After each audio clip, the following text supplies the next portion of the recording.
guys, it's Isabel. Today I'm in Tromsø, Norway. Here to watch David do his final World Cup skimo races of the year. And since I just flew in yesterday, I'm a little jet lagged, so I decided to do a little ski joring today. And I'm just a little surprised because I keep expecting to see dog tracks in front of me, but take a look at this. So here are my skis, and all I see in front of me is ski tracks. Mush, mush, mush.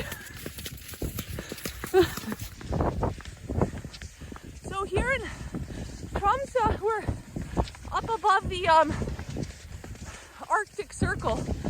We're in the far north, and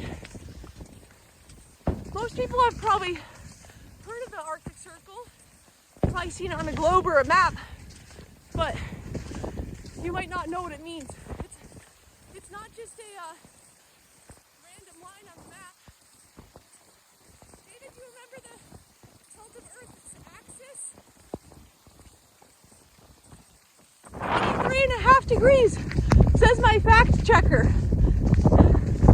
Life hack, find someone who loves learning about the world as much as you do to spend your life with. It makes it very fun.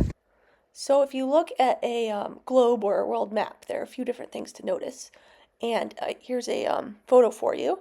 The first thing I see here is that the Earth is a circle, which is 360 degrees.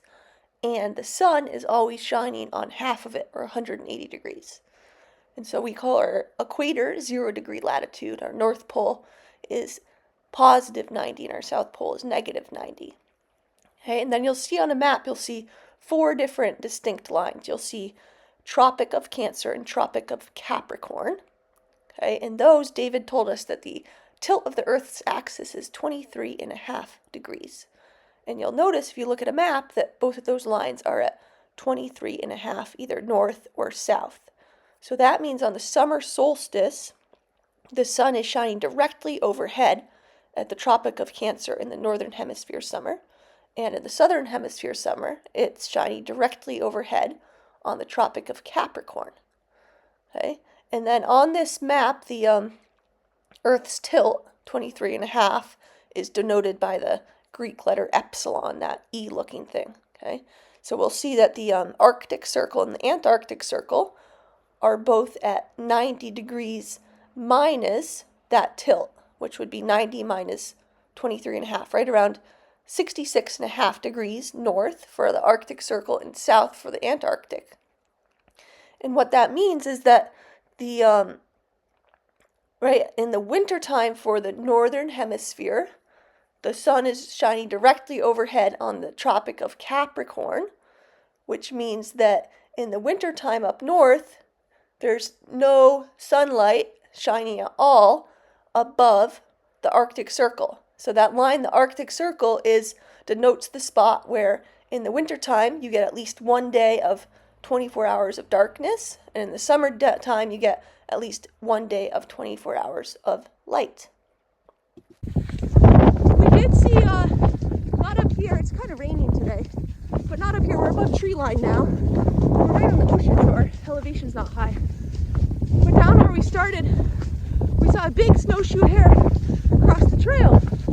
And it made me think about the snowshoe hares back home in Vermont and how they're probably molting now, turning back to brown.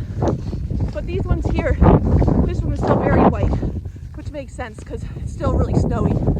And it just made me think, what would happen if we took one of those Vermont snowshoe hares and brought it here?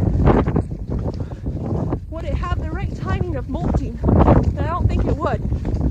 I think it would turn brown too early and then get eaten by predators. And that's because animals evolve and adapt slowly. And so the ones who have different preferential survival and reproduction, the ones that don't get eaten, are the ones who will pass on their genes to the next generation. So probably all the snowshoe hares here had parents who stayed white for a long time before molting to brown. If you brought one of our snowshoe hares here, it wouldn't be white for long enough this season. It would get eaten. It would never have a chance to reproduce. And that's what we call selective pressure. The length of the seasons dictating which animals get to survive and reproduce, and therefore leading to evolution of a species. So here we go. Do. My sled dog's doing a great job. Thank you, David. And we'll see you all next week. We'll still be in Tromsø. In the meantime, remember to stay curious.